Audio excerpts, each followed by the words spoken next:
And now, coming live from Blog Talk Radio, it's Wrestling 365. You can call the show at 347-327-9577 and come visit us at 365sportsnetwork.com to take part in a live chat with the host during the show. And now, here are your hosts for today's show, Alfonso Merriman and John Curry.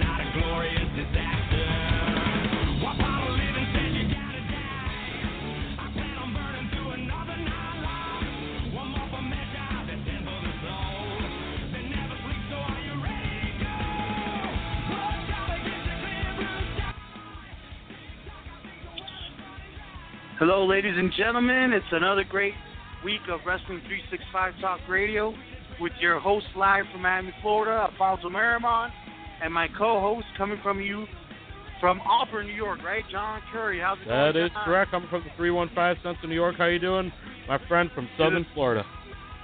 315? All right, the 305. I didn't know that was so close of a connection right there. That's why this show's perfect. We're there. We're meant to be. We have a great. That's right.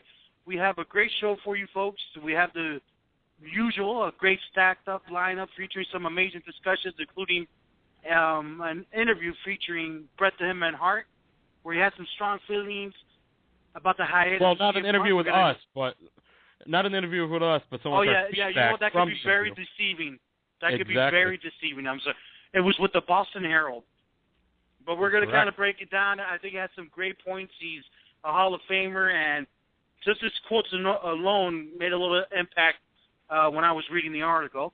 We also have a little story here when you brought it up to me about John Cena being kind of a hypocrite, and I was like, what are you talking about?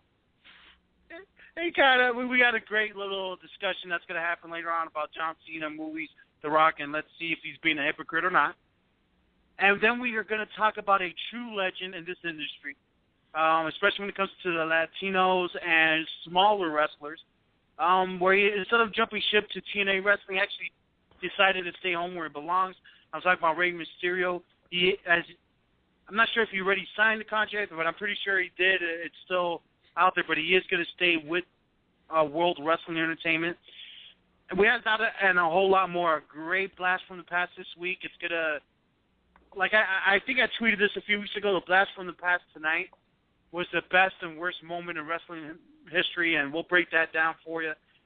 How are you feeling? I know, John, you've been kind of under the weather here lately. Are you doing good? You're amped up for the show? I'm feeling pretty good. You know, when you sleep for about 16, 17 hours like I did yesterday, if you ain't feeling good after sleeping that long, you weren't never feeling good. But before we get into anything, if anybody wants to call in, speak their mind, challenge our minds, get into a debate with us, get into an argument with us, we'd love to hear from you. It's 347-327-9577. That number, once again, is 347-327-9577. And back to the Cuban Sensation we go. Definitely, and I'm going to be multitasking, so if you want to hit me live on Twitter, it's Al365 Network. I am taking in your comments and any talking points you want me to go ahead and talk about live on air. If you're more than happy to hit me up there, Al365 Network on Twitter. I wanted to jump in. Or if you want to hit me up, it's at 365 Sport Network, but didn't mean to cut you off. Back to you. No, it's fine. Today's show was a little bit hard for me. I don't know why. I don't know if it was one of those weeks of wrestling kind of fell flat. We do have some good stories. It was a difficult show to put together, but I'm happy we got everything put together. And I wanted to start with something that kind of stood out to me this week, which was the end of Raw. And I wanted to talk about the beatdown of DB, and that douchebag, folks, Daniel Bryan, at the end of Monday Night Raw. and I don't know why I just said it. I'm sorry. I'm sorry, kids, if you're out there. I wanted to start it off by giving a couple quotes for Bret Hart and Mick Foley. It looks like, they both feel as to if it's going to happen. And when I say it's going to happen, that Daniel Bryan is going to come out as the champion. And we're all hopeful of that, right? We've been screwed so many times, and why not have it happen at Mania the way they set everything up? But what I really wanted to get before we get into that is, you saw it live, right? The quote-unquote cops, which weren't cops, and come out and beat the hell out of Daniel Bryan. He actually did a stretcher job, which I was tweeting live on air. Thank God to Prince. You're not even real cops anyway. That's exactly what Triple H said. I wish I had more time this week. I would have made a sound effect of that. Oh, it's okay. It's okay. What were your feelings? I mean, it was kind of. You know what's funny? I've been a wrestling fan for years, and I feel like I got duped. I really felt like Triple H and Stephanie McMahon were going to start this tension, and I forgot they've done that to us so many times. I'm like, damn, are they going to do it again where it's Triple H and Stephanie McMahon and a power struggle? But yet they came together at the end of the show and actually showed how unified the married couple are on air. You know, I thought that was pretty cool where they did the swerve to the fence because they got me. You called me Alfonso Marksman last week. I was like, all right, shit. Marksman. I think it played off really well on a Monday Night Raw. What was your reaction going back to Raw? How did you feel seeing the correlation of Daniel Bryan getting his ass beat by Triple H handcuffed? It was about as brutal as WWE gets these days. Sorry, I had a request to get the beep in here this week. We had a cameo in it at some point. I'm right there with you, man. Triple H sold it perfectly. Like, he was going to be the babyface and kind of go against his wife, Stephanie, who's coming off as an awesome heel this time around. But as far as his beatdown of Daniel Bryan, like I just said, it's about as vicious of a beatdown as WWE gives us these days. You know, we don't get the blood. We don't get, you know, half the violence that we used to get. We didn't get all the weapons. Although I did find it funny that you could attempt to drown somebody in a bucket of water, but you can't choke somebody out with a tie. Well, that was when. Bryan got fired for choking somebody out with a tie, drowned somebody in a little bucket of water. I don't know. Yeah, a little bucket. Yeah, I think it was like a little cooler with some 20-ounce waters and soda. And I guess that's okay, but when Daniel Bryan, who was it that he was choking out? Wasn't it John Laurinaitis? Justin Roberts. Oh, Justin Roberts. That's right. I'm sorry, guys. I got my guys a little mixed up there. That was a work that Daniel Bryan got fired at the time. But anyways, I thought it was great. It came off great on camera. Then Daniel Bryan started screaming a little bit. I know that was for the cameras, but it was great. I think he sold the hell out of that beatdown. I think it's a good thing that they did that just to show Triple H is finally snapping. It kind of shows like Triple H is like, man, I got to do everything in my power to injure this guy so Daniel Bryan can't beat me. But even though everybody knows Daniel Bryan's going to beat your ass at WrestleMania, I think it was a fitting that they did that. That might keep him off of Raw next week or tomorrow night. And then he'll come back for Monday Night Raw the week prior or 7 days prior to WrestleMania.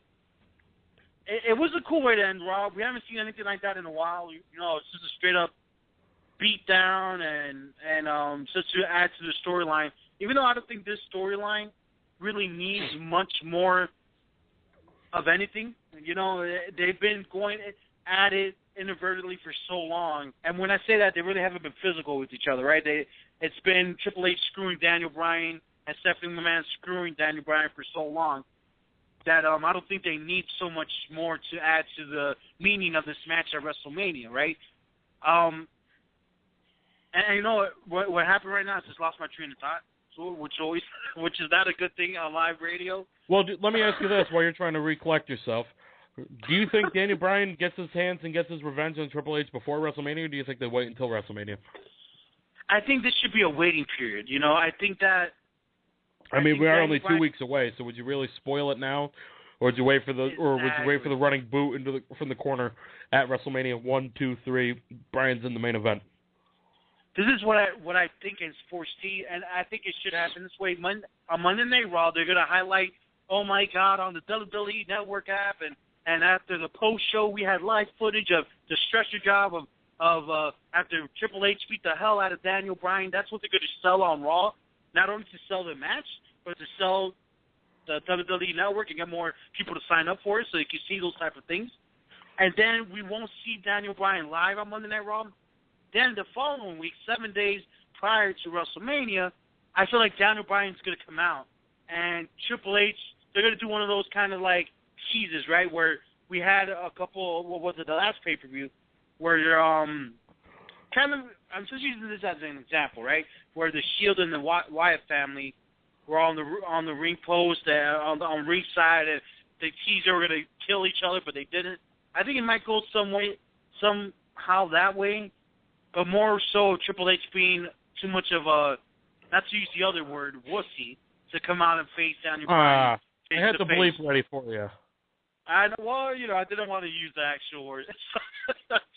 I mean, what are your feelings? You think that's the route they should go, or should they have Daniel Bryan kind of sucker punch, Triple H? I think he should sucker punch Stephanie.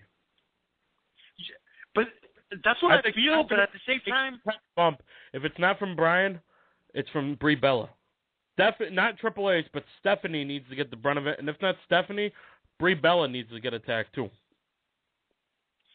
They need to make it, even though it's personal now. With Total Divas, they can't help themselves to make it more personal and tie in that show to it. And if they could tie in freaking Daniel Bryan and Brie Bella together, Well, that's something, and I remember months ago. What? I'm sorry to cut you off. I remember months ago they were talking about John Cena versus Daniel Bryan, and then having the girls next to him at ringside. I don't know why that changed. I think that it might be because we're getting. I know they mentioned that. I'm Wyatt sorry. Feud? I said because we're getting the awesome Bray Wyatt Cena feud. Oh no, that's fine. I'm excited about that. Don't get me wrong. And I tweeted that a while back ago. I can't believe think about it. John Cena is not in a championship match. When was the last time that happened? I'm so excited about that. I'm so excited. I'm so excited. In a championship match. Granted, every other match he was with The Rock, but aside from that, he's never not been in a championship match. But you know what? It's a draw though. What they're doing with Bray Wyatt, and I think that I'm so excited about that. I'm more excited about that than anything else. Like I don't like John Cena too much. I'm like one of those fans that I could say Cena sucks and let's go Cena all at the same time. I'm like one of those guys. Like I hate him, but I love him at the same time. I'm excited about him. I love to hate him, but I hate to love him. It's crazy. I don't know what it is about him. It's a guilty pleasure to love, but you love to hate him. Exactly, but I guess it's the thing that I respect what he's done. He's still. I think this is so pivotal of WrestleMania when we have John Cena versus Bray Wyatt. I think they need to put him over, have John Cena lose, whatever way it is. But I know we're getting sidetracked. This is what happens on radio shows. It's okay. It's okay, right? I mean, exactly. All right, so I'm excited, and I think that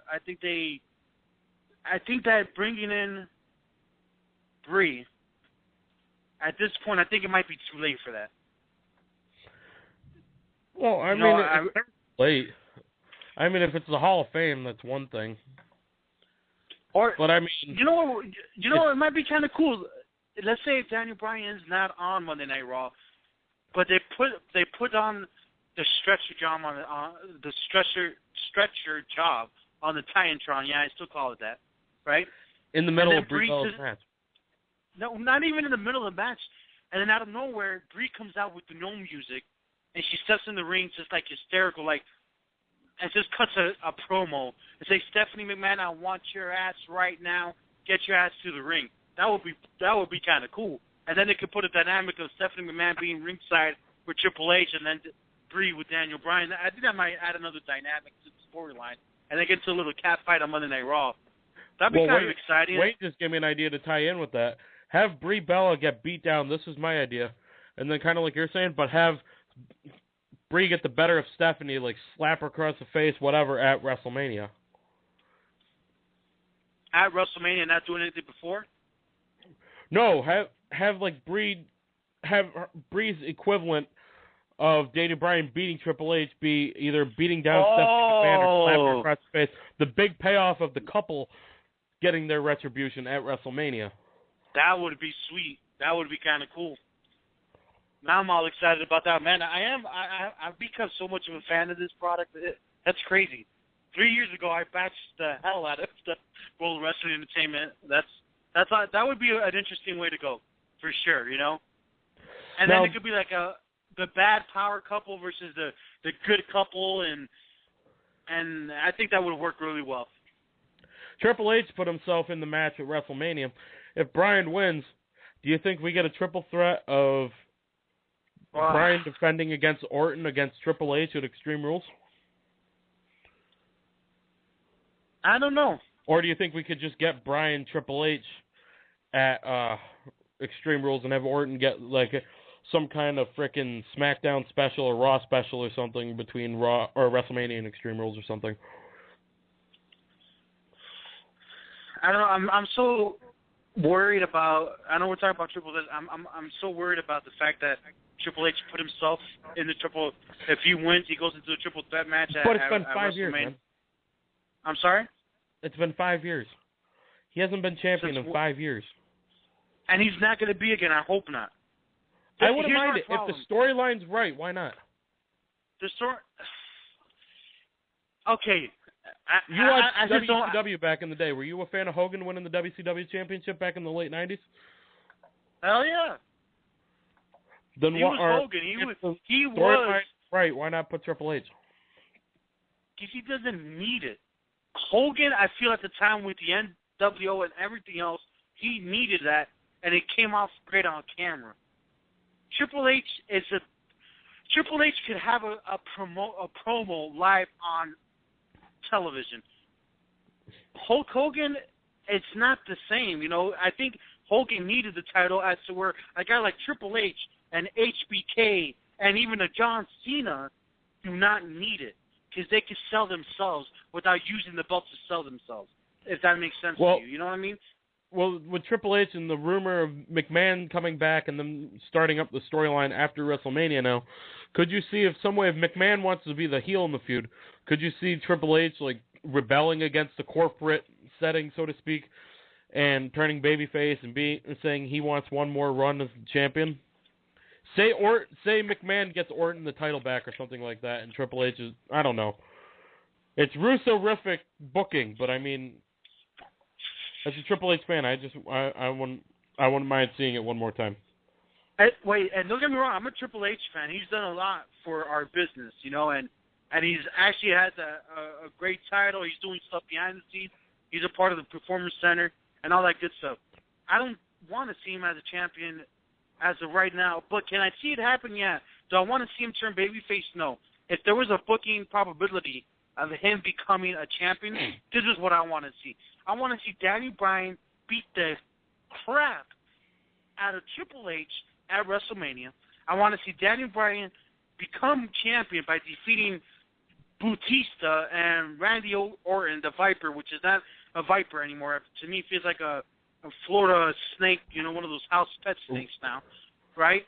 I would like to see him become champion at WrestleMania and then let Daniel Bryan and Triple H feud for the title. And then if Triple H wants to give himself the title, why not do it after a couple matches and say, you see, you were never the face of the company, blah, blah, blah. And then Triple H is champion at that point. But I don't think he needs to be a face to become a champion. He doesn't need a turn. You know, Triple H wanted to become a champion, but I don't think we need to see that. I'd rather the belt be on Daniel Bryan and be mixed up. Maybe we could see Daniel Bryan versus Bray Wyatt in the future after John Cena loses to Bray Wyatt. I'm sorry? I was just saying, ooh. Wouldn't that be great? Yeah, man. Imagine maybe in a couple months, 6 months from now, we're seeing a main event. Yeah, what? That would be it. What if Bray Wyatt wins Money in the Bank? Because, I mean, it's going to go down to two guys. It's going to be Bray Wyatt or it's going to be Roman Reigns. Possibly Biggie Langston. I doubt it. You know what? Biggie Langston, to me, as much as they like him, because he's a freak of nature. He's the greenest of the bunch. Not only the greenest, right now, I feel like if they don't do it right, he's about to turn that corner where he's going to become a Ryback. I know. Sorry, guys. Or like an Ahmed Johnson ripoff? Not even. I don't even think he's close. I think Ahmed Johnson had a better chance to make more things happen. There's something missing with Big E, and I don't know what it is. They're booking him like crap? maybe it's that. You know, they are booking him pretty poorly. I mean, he loses like every other match. And I do want to see him. I want to see him, you know, succeed. That's just maybe it is a booking. I don't know. I know sometimes like what frustrates me the most with World Wrestling Entertainment when it comes to guys like Ziggler, The Miz, and I can't believe I'm a fan of The Miz, but he has to me he has like that it factor. Like he could go out there and steal a show if he wanted to. Like he could do something more than what he's doing. Zack Ryder, there's so much talent, and it frustrates me sometimes as to where they don't know what to do with all that talent, and they can't create these great storylines. I love the fact that the world, you know, we have one title now in the company, the WWE Championship, right? He's still running around with 2 belts, Randy Orton. I would love them to do the same with the U.S. and IC title. For the mid-carders, let them have their own segments and storylines and highlight them on there. You know what I mean? Let them. That way you could actually have some great matches and just do it already. Let's unify the titles. Let's get these mid-carders real strong. They need to bring the Cruiserweight title back. I mean, you know what? I would love to see that and have a Cruiserweight division, but I don't think World Wrestling Entertainment knows how to handle it. I don't think they know what to do with it. Just like they don't know what to do with the U.S. and IC title. They mean crap these days. You know what I mean? They don't mean nothing. It's like this guy's Biggie Lance just walking around and look at the pretty white crap that he's wearing. And it doesn't mean crap, you know? It doesn't mean crap anymore. And I was so excited, guys, when Curtis Axel was coming out, right? And he would... I wanted him to be the next Mr. Perfect almost. I was like, please bring Prestige back to the title, right? But that got... I'm sorry? Like Cody Rhodes did?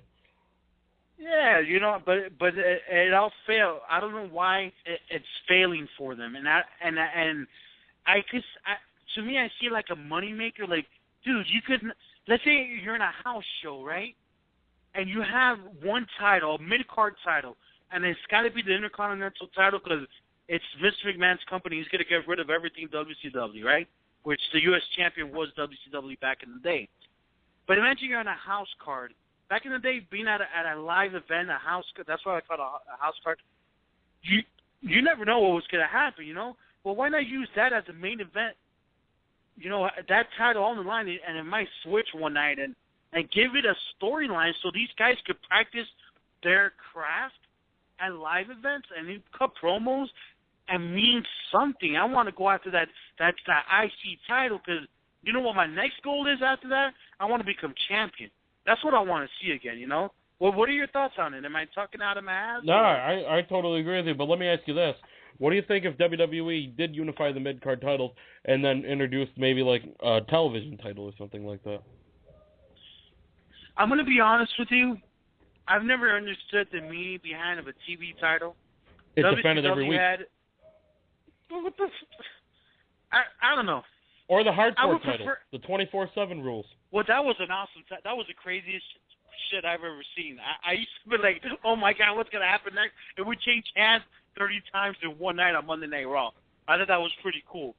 But we're not in an era for hardcore title match. I mean, look at Goldust this week. He got cut open by accident because he hit his head a little bit too hard against, who was it that he was wrestling? I forget, guys. I don't know, he had a match. I can't believe this. I'm sorry. Is it Fandango? I think it may have been Fandango. I know we got our Twitter guys going to blow us up here in a second. Fandango was Fandango. Thanks. There was Fandango. Okay, so apparently, according to reports, backstage, Goldust. I'm sorry? He was pissed off. Yeah, he was pissed off, right? He was livid. I got blood on my gold uniform. You know, I was in shock. I guess it was a botch. Nothing a little Simple Green can't take care of. Exactly. I'm just thinking that everything, dude. I think that that they're not in a position to do the hardcore title because they don't want to see blood and they don't want to show headshots and and they don't want to show. A couple of weeks ago, do you even really need the blood and everything to have a hardcore match, or like Randy Orton and Daniel Bryan did on Monday night? They both matches were decent given the current state of WWE. It's just tough to tell me you're gonna have a hardcore match, and not have. And it feels. I guess I'm just a little old school. Like you look at ECW, someone's got to get their teeth knocked out. You know, like it's tough to see a hardcore match where there's not a cut job, but they can't do that anymore. You know, Ric Flair was the master unless of that. you're cut open the hard way.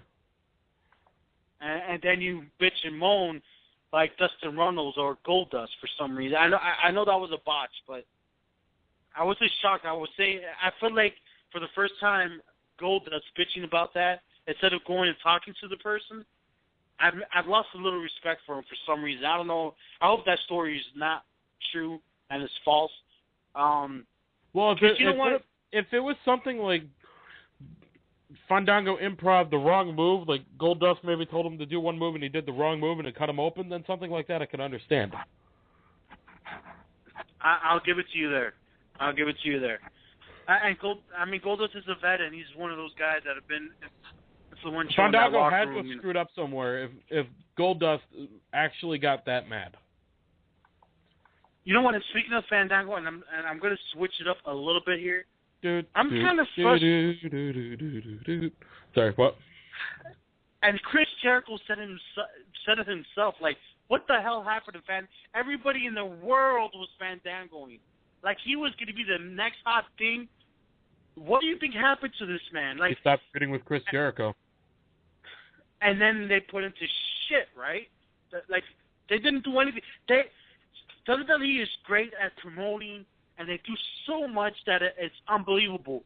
But sometimes they fall short on stuff like this. Like, Fandango, there's an NXT star that had the best entrance ever, which I thought at first it was crap. Adam Rose, yes, that's right. Well, on the news sites, so we're talking about that they changed his theme. And I don't know if it's true. I was so mad. Because they didn't get the rights to it. They didn't get the rights. And doesn't that suck? I haven't heard the new theme. But, man, I was telling a couple people online and my coworker, Renzo, it'll be awesome. I get to see a crowd going to those songs. And like Fandango, they dropped the ball. But it is what it is. They're not going to hit a home run each time. But I feel like as big of a company WWE is, World Wrestling Entertainment, they drop the ball on little things sometimes that just drives me insane. You know what I'd like to see? Them actually take a serious approach to it. They're both dancers. They both dance around. Do a feud with Santino Marella versus Fandango. And you know what it could draw? 100% comedy, but if you did a legitimate feud to that would be a good feud. And you'd have the little Total Divas tie-in with Summer Rae. You know, they can't help themselves with that. I don't know. Let me just tell you, do you remember when Santino Marella came and debuted and became IC champion as if he was a fan? Do you remember that? That's when I loved Santino. And I thought that he was when he had the little honkometer. Oh, remember that shit? Show up the honkometer. I'm only 52 weeks away from breaking the Hockey Dogs record. That was awesome. And I remember Santino was good. And you know he's like really from like New York or something, right? He's not from Italy. No, he's from Canada. He's from the state. Toronto. Yeah, that's funny to me. He does a hell of a job, that's for sure. All right, guys, we went over. Yes, Wayne, I'm aware that they're in the midst or they were in a feud. I get that. But it was a comedy feud. I'm talking them taking it seriously. They could build that up to a pre-show match at WrestleMania. Why not? They could do the pre-show, which we're going to be talking about a little later, right? It's 2 freaking hours long, but we'll get into that in a little bit. I love that it's 6:30 right now, and we're off the show script, and that is awesome. But let's kind of, it was supposed to be 6:15 when we talked about this, so we're doing good right now, right? So Bret the Hitman Hart has some comments of with CM Punk or about CM Punk, and I'm going to read it verbatim. I know I always say too, people hate hearing this, but this is Bret Hart's quote unquote from you always do that. You did it last week too. I love it. All right, so Bret the Hitman Hart. This man's a Hall of Famer. The best there ever was, is, and will be. Nobody could get a line as good as Bret the Hitman Hart did with that. I've always loved it, right? So I wanted to cover his interview because I thought there was some key points here about CM Punk that I think it would be great for our listeners to kind of listen to us react and whatnot. But this is what his quote. When you look at it closely, and this is about CM Punk's hiatus, right? When you look at it closely, Punk's burnt out. He's always given 100% in all of his matches and delivered some of the best pay-per-views in the past 10 years. And it's not easy when there are legends who only work part-time, and he's talking about guys like, all right, and Brock guys Lesnar, like The Rock. Exactly. And then he's saying like guys like Punk and Bryan do all the work, and watch someone like Brock Lesnar check into the wrestling, and he comes in out of nowhere. He takes those big matches, gets those big paydays, without having to be on the road all the time. And then he goes, I think that had a lot to do with his decision, and rightfully so. And then he goes on to say this, and I don't know if this man pissed off some people out of Stanford, where World Wrestling Entertainment is headquartered at. That's where the corporate offices are. But he goes, one of Vince McMahon's favorite sayings is, life's not fair. And I don't see Jesus Christ. This is why it sucks to read quotes. I don't see Punk being attacked at WrestleMania, but he still has a lot of greatness left in him. As a fan, I hope he comes back, and as a wrestler, I have a lot of respect for him too. What is your reaction, John, when you read that? I mean, those are some strong words from a Hall of Famer, one of the most respected wrestlers of all time. Well, what do you feel when you hear this? Well, I mean, if there's anybody Hart that was a main eventer that could kind of relate to CM Punk having to deal with a lot of BS, granted not the same BS because he didn't have every main eventer under the sun coming back and taking the spotlight from him, but had to deal with a lot of BS and ended up walking out on his own terms. I mean, it is Bret Hart, and he is right. I mean, for Punk's reasoning, whatever it legitimately was, then he's right. I mean, in his mind, he's right. I lost my train of thought here. I'm having a Marimone syndrome here, guys. Bear with me. Hey, that happens to the best of us, right? Hey, I'm sick. Do I get to use that as a benefit of the doubt? No, that's all bullshit. Especially when it comes to Mr. Man and him saying life's not fair, so you got to do your wrestling show on a Sunday night, even though you missed work the day before. I mean, what Vince says is true. Life isn't fair, and with a lot of things, you got to learn to eat and like the taste of it. Sorry, I mean, I got the bleep in there right, I think, this time. No, it was great. It's the truth. I mean, in life, whether it's wrestling, whether it's working as a blue-collar worker every day, I mean, you got to learn to eat it and like the taste of it. You're not going to always get your way, but you got to stick it out and wait for the light at the end of the tunnel. Eventually these guys aren't going to be around, but you know who will be around? You. And if you don't want to wait for your time to come again, which it will, I mean, I'm one of the biggest CM Punk fans that I know. And, I mean, he was just champion for over a year. So, yeah, you're not getting the main event. You're not getting the spotlight. You know what? You're still going to be in there in a high-profile match with Triple H. Deal with it. Kick Triple H's ass. Steal the show at WrestleMania. And they'll probably feud you with Daniel Bryan. It kind of... I'm sorry, I hit the microphone there, guys. But it's kind of one of those things where I don't know why we're giving so much scrutiny to CM Punk. I mean, Stone Cold Steve Austin did it, and I think what it is that now this is the new era where we're living in with technology and everything's out there and it's in the open, and we have the chance to hear stuff like this from a man called Bret the Hitman Hart, where he kind of agrees with CM Punk, but he wants to see him at Mania. I agree that maybe CM Punk should wait it out. But then at the same time, we haven't been seeing Punk his whole career. He's been busting his ass since blah, blah, blah, blah, blah here. You know, he's been doing this for years. But you know what? Screw that. I've been busting my ass, and I'm 30 years old, and I don't have to. You know, it's one of those things that, as a man, if you commit to a contract or you commit to something, and it's hard, it's screwed up. Yeah, I've learned this throughout the years. I had a commitment to my old site, and shit got screwed up. I understand that. But if you written legally that you have to work this, and you're working with the company, and you got a contract to the tune of 2014, write it out.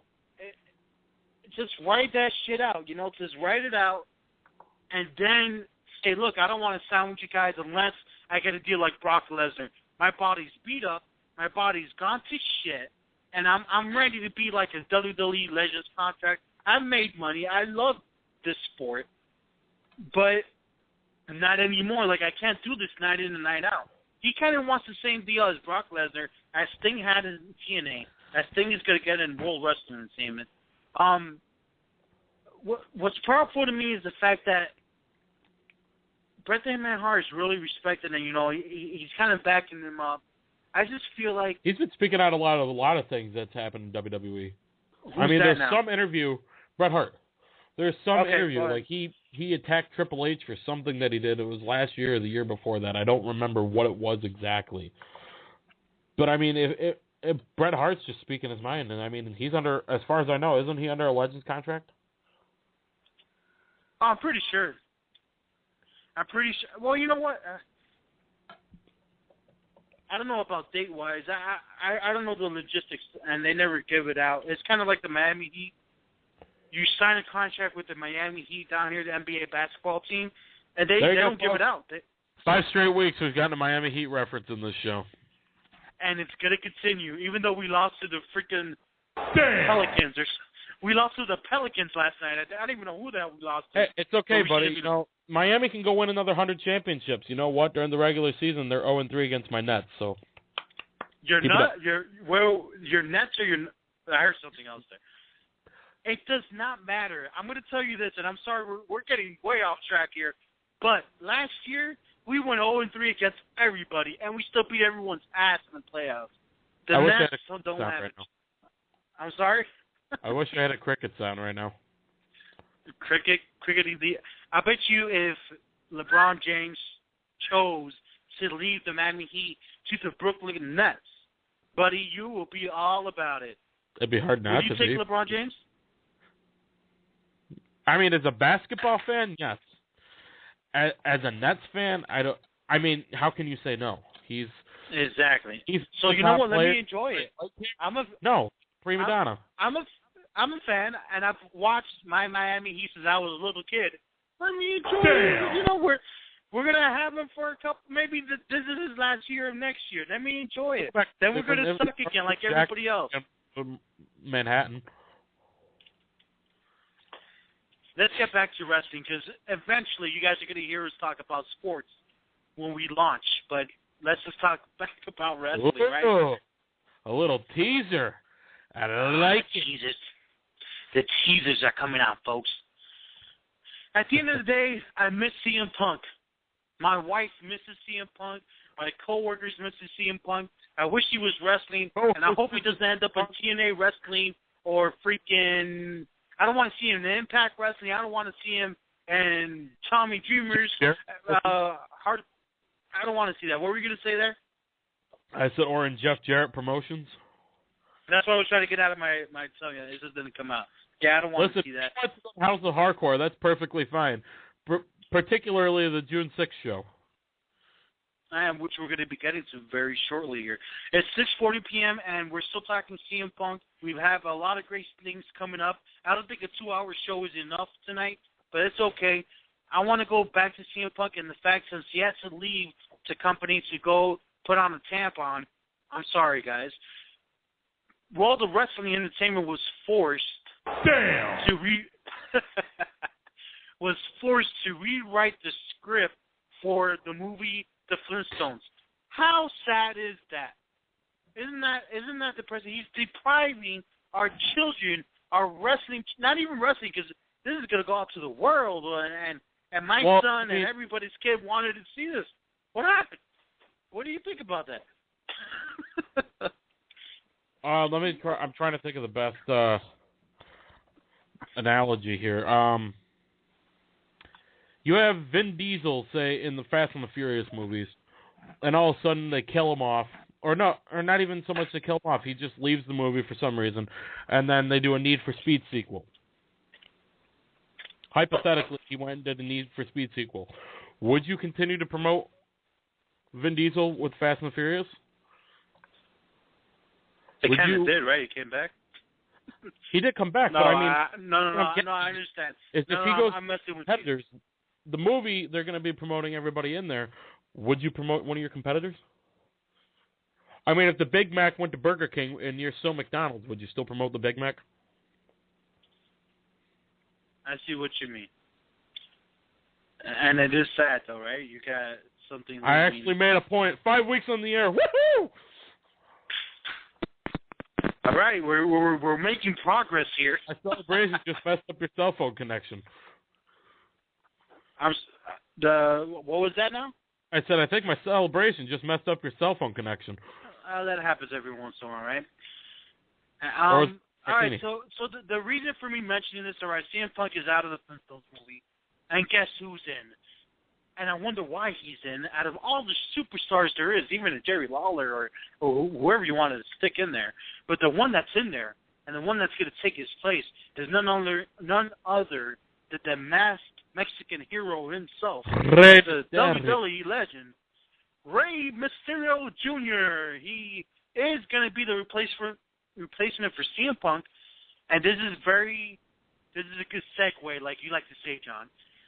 All right, so we got Rey Mysterio, and I wanted to talk about it. There was a lot of news coming out of all these sites talking about the fact that Rey Mysterio was going to jump ship. He was going to go to Mexico and be with AAA, or he was going to be wrestling indies, or he was actually going to be a part of Jeff Jarrett's potential promotion, or even worse, this man was going to sign with TNA Wrestling. Holy crap. Where the hell did you see that? Man, I got news out of everywhere. I got 30 places. News, quote unquote. That was rumors. I was just doing the air quotes. People, we might have to get an audio clip for that. How do you get an audio clip for something that's a visual? Exactly. Maybe we'll have like Ustream for our show or something. Oh. Hey, you never know. Oh, I don't know if our fat rears could fit into cameras to do the show on there, but why not? If you put the camera far enough, it'll capture you. Believe me, I've tried. Capture me.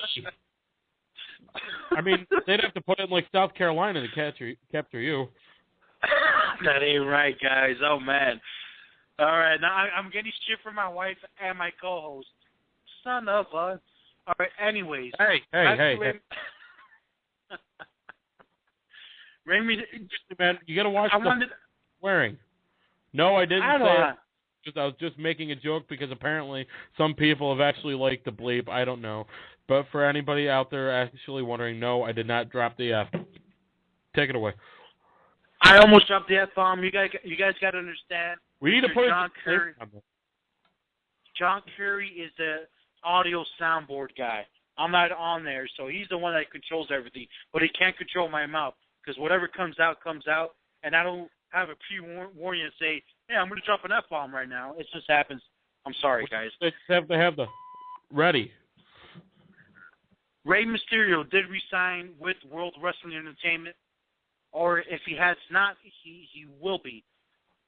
I think this is significant, and I wanted to kind of talk about Rey Mysterio. I've been watching him since I was a kid. That means you've been watching him the same amount of time. I mean, I'm 29, you're 22. He's been influential in the industry of world wrestling entertainment, of professional wrestling. Right. Think about it. There's no other famous wrestler in the world, and I'm talking about Mexican wrestler with the mask, than he is, right? Kane is probably second to him because he wears a mask when he wants to. And he is from Spain. Yeah, he is from Spain. Yes, he is. Glenn Jacobs, which is Kane. I wanted to kind of reflect. Rey Mysterio, they've been wanting him to go at it, and they wanted him to go at it and go at it. And I'm going to reference the Miami Heat again. When you have a star as Rey Mysterio doing all of these moves, or even a Kofi Kingston, that he does crazy moves as well, and he breaks a bone or tears a ligament, you need to give him proper time, and Rey is getting older. And they want him to be... put it this way, they wanted Rey Mysterio to stay so long that they tried to get Sin-Cara to replace him. And Sin-Cara was Botchamania 2014, 2013. I just wanted to kind of cover Rey Mysterio, what he's meant to the wrestling industry, because he was big and huge with WCW, Nitro, NWO, WWF, WWE. He's done so much in his career. How important has he been to World Wrestling Entertainment and SmackDown? Because SmackDown has the highest rating in Hispanic and Latinos. Well, they used to. I don't know if they still do when they're on like UPN, CW, My Network kind of thing. I don't know if that's still the case now or not. At the end of the day, he's the lone survivor of everybody, right? Even Chavo Guerrero, that poor man, he's doing indie stuff now, you know? They got rid of him in TNA. Chavo. Ooh, Chavo. And I miss Eddie Guerrero like crazy. Met him a couple times. He was great. What was one of my lasting memories of Rey Mysterio was Nitro and Universal Studios when they used to do it outside. There was only like 5,000 people could fit there, but still more than Impact. The Big Show, he used to be known the Giant, picked him up and threw him against the trailer. What do you feel about Rey Mysterio? Was that Big Show or was that Nash that did that? I'm pretty sure it was Big Show, the Giant. Anyway. What do you think about Rey? I mean, he's done so much for this company. How significant is it that he was re-signed and he's staying home with World Wrestling Entertainment? What does that mean? Well, I mean, especially with this whole PG movement that WWE is in and has been in. I mean, having somebody that's over with the kids. I mean, one thing I did notice, he wasn't really as over this time when he came back. I don't know if it's because he's been gone so long, because he's been gone so many times, but he connects with the kids. He's over with the kids, and he draws in a boatload of money. And that, I mean, as far as WWE's got to be concerned financially, I'm pretty sure that's all you need. You connect with your target audience, and you draw a boatload of money. And well, I'll tell you this: when we were at Hell in a Cell, he was a Spanish commentator.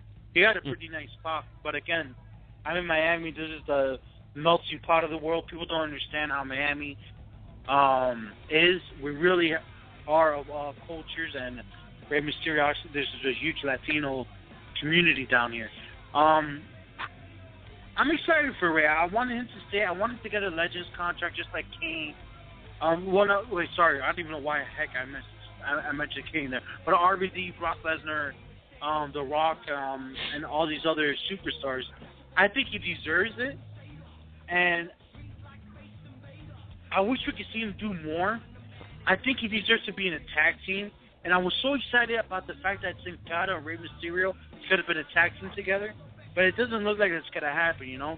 But they could have done some great work together. What about some... Yeah, you do hear some music. That's Rey Mysterio's theme in the background. Oh, okay. You want to talk about a tag team? I don't know if they're going to go the route of Sin-Cara. What about if they did what about a tag team with Kofi Kingston? Kofi. Kofi and I don't get along. I don't know what it is about Kofi. You know, there's something about him that I cannot stand the guy. You know, there's something about him that it drives me crazy. I don't want to see him. He does nothing for me, you know? And everybody is always on my case about it. But maybe I could do something for him. He's never going to be one of those stars he's never going to be a Sheamus, that he could be in the mix for the world title or Jack Swagger. You know, I just feel like this guy he needs a cruiserweight division. Kofi Kingston. I don't know. I'd rather see Rey Mysterio with the Big Show at this point. Maybe they can help lean on each other. Well, I mean, they got Rey Mysterio, they got Sin Cara, they got Kofi Kingston, Los Matadores, they've got Xavier Woods. I mean, R-Truth isn't that big where he could be in the Cruiserweight division. Fandango. I mean, maybe bring back... I mean, they got Tyson... Did I say Tyson Kidd? I don't think you did. Tyson Kidd, Justin Gabriel. I mean, maybe bring back, like, John Morrison. And then maybe scout around some Mexican guys. Or they got Callisto, I think his name. Callisto in NXT, or will be debuting in NXT. Or they could always debut him. I mean, that's not a bad roster to start with if they wanted to do a Cruiserweight division. But I guess I saw somewhere that any plans for a Cruiserweight show, Cruiserweight division, whatever, hadn't really been talked about since they first initially responded. Unfortunately. I think sometimes it's like I wish I could be in one of those meeting rooms. And speaking of my cousin once, he used to work a lot of events. And there was an event down here at the Bank Atlantic Center in Fort Lauderdale where he actually was doing security in one of the media rooms before the show. And they were talking about The Undertaker. And at the time, The Undertaker had the American Badass gimmick. And they were like, man, we wanted this. I don't even remember who it was. I think it may have been Big Show, and I don't know why I'm saying that. But we want this guy to smash up Taker's motorcycle. He gave a suggestion of getting the motorcycle and pushing it off the stage of the Titantron area, you know, like at the entrance, and they actually did it, which was pretty cool. There's times like I wish I was there to tell Vince McMahon that, man, if you could have a Cruiserweight division like the World Championship Wrestling has, your outreach would be so much greater. You know, imagine like your outreach to Japan and to Mexico and to the other regions of the world. If you could bring these guys in, but let them still wrestle out there, like when we had Great Muta and WCW, mm-hmm. He was wrestling here and overseas, but cross-promoting everything. When I met Great Muta a couple of weeks ago at the TNA Interaction, he's still tossing up the NWO sign. People know him for that. You know, I mean, I think they're dropping the ball there. You know, they could do something great with having a Cruiserweight division.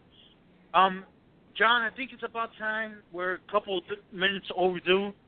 We're going to go ahead and bring some great music to you, and we'll return here in a couple minutes. Hey, I heard you were a wild one.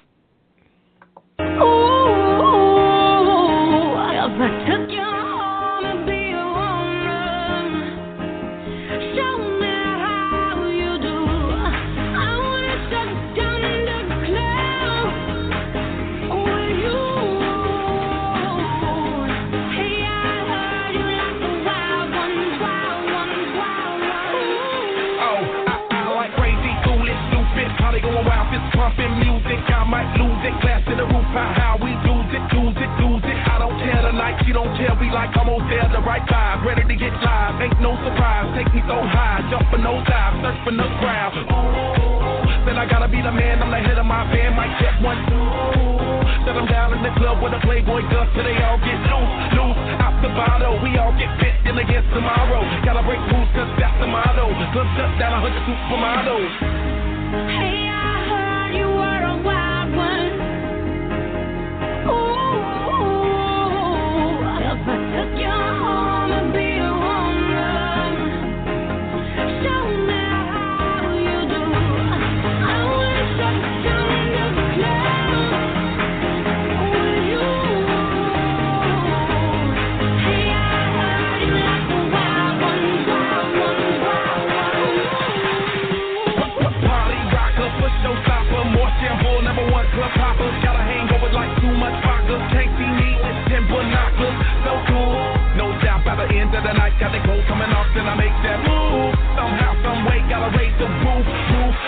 shades when the sun comes through.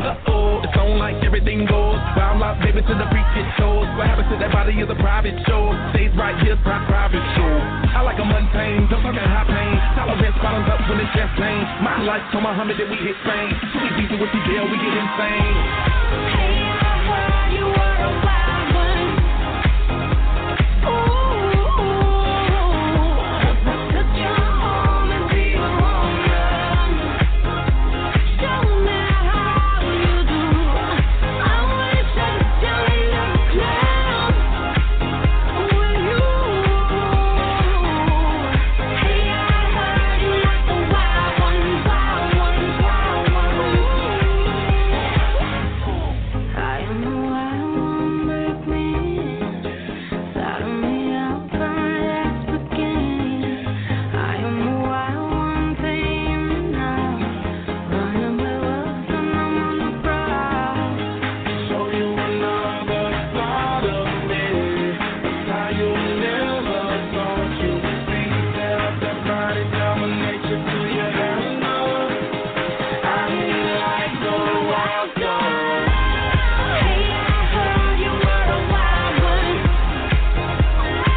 Who's that? Ernest the Cat Miller. Somebody call my mom. Ernest the Cat Miller coming to Wrestling 365 WrestleMania week. Stay tuned for more information.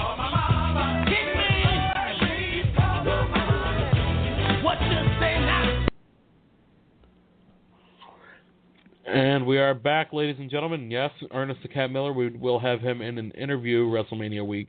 Stick around the last 5-10 minutes of the show. We'll get in. We hammered out a little bit more of the details for WrestleMania week, and I'm not going to give that away now. That's a little bit teaser. And just the way we started the first hour, we're going to start the second hour. Back to the Cuban Sensation we go. All right, folks. I wanted to get into a little bit of indie stuff, and not too much, but I wanted to kind of shift gears here. We have a big return to Ring of Honor. Justin Tiger, and I always say his name, Justin Tiger Liger? How do you say his name? Justin Tiger Liger, yeah. Yeah, all right, so I said it right. Liger. Wait a minute. Justin Thunder Liger. Why did you write Tiger? I don't know why. Justin Thunder Liger. Hey, man, I knew I had something wrong there, right? Well, I mean, that's exciting. Ring of Honor is bringing him back, and I mean, the video on YouTube of him coming back already has almost 10,000 views, so I'm sure Ring of Honor is really excited about it. These days, you know, back in the day, I was a pure fan of Ring of Honor, and I used to watch every show in it, you know, like, I mean, as much as I could. I mean, there's so much wrestling going on. Are you still a fan of the product?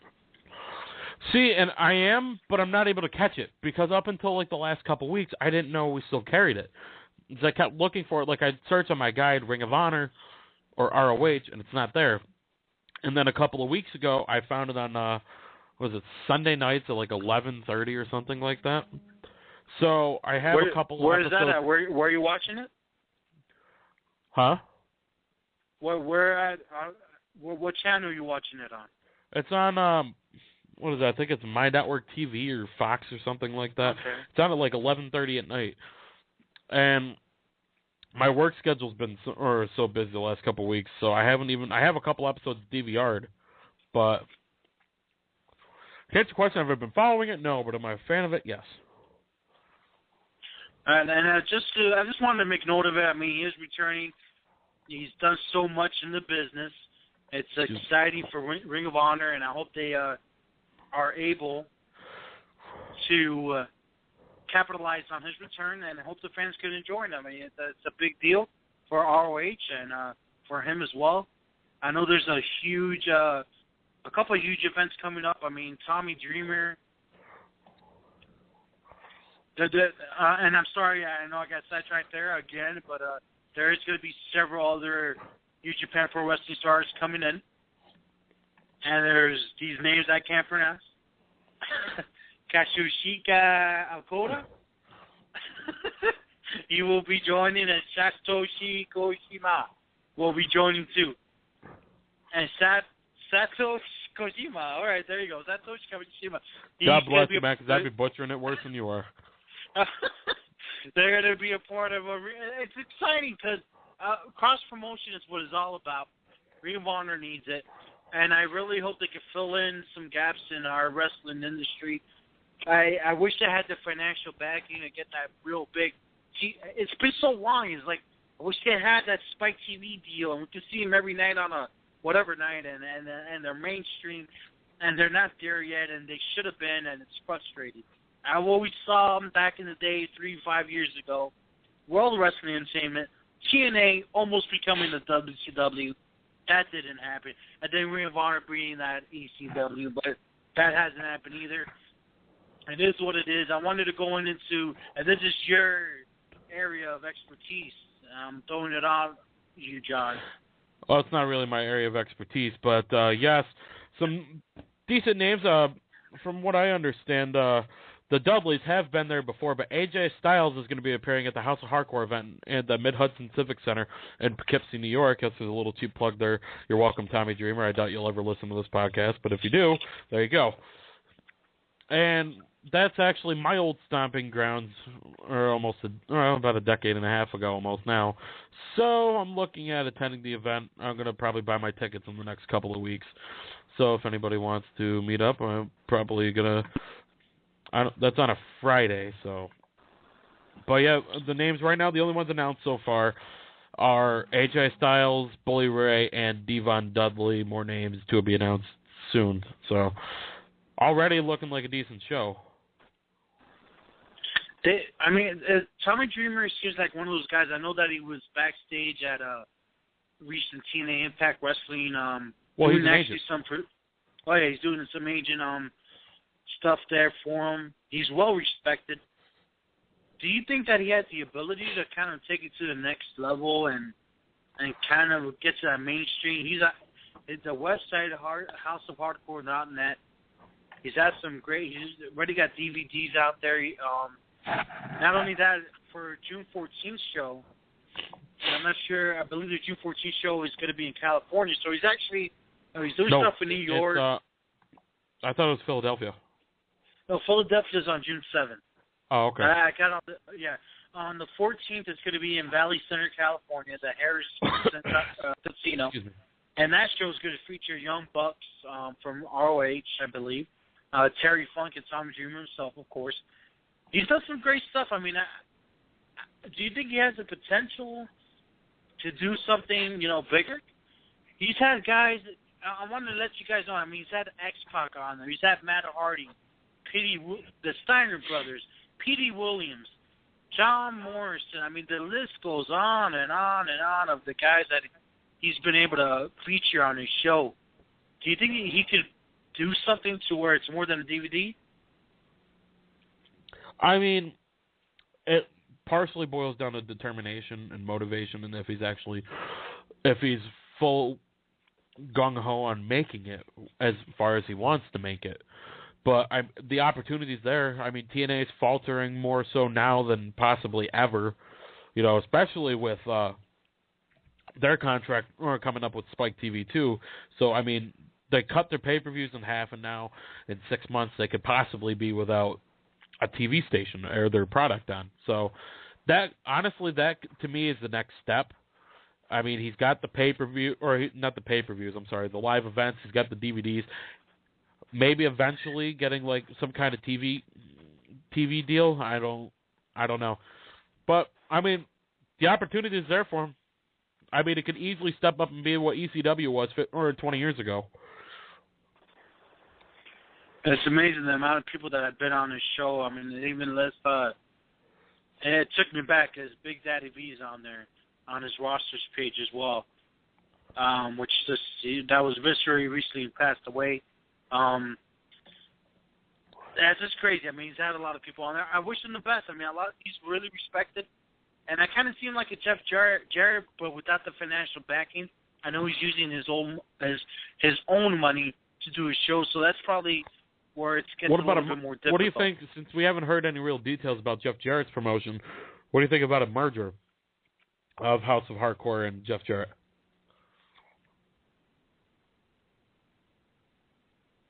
Hello?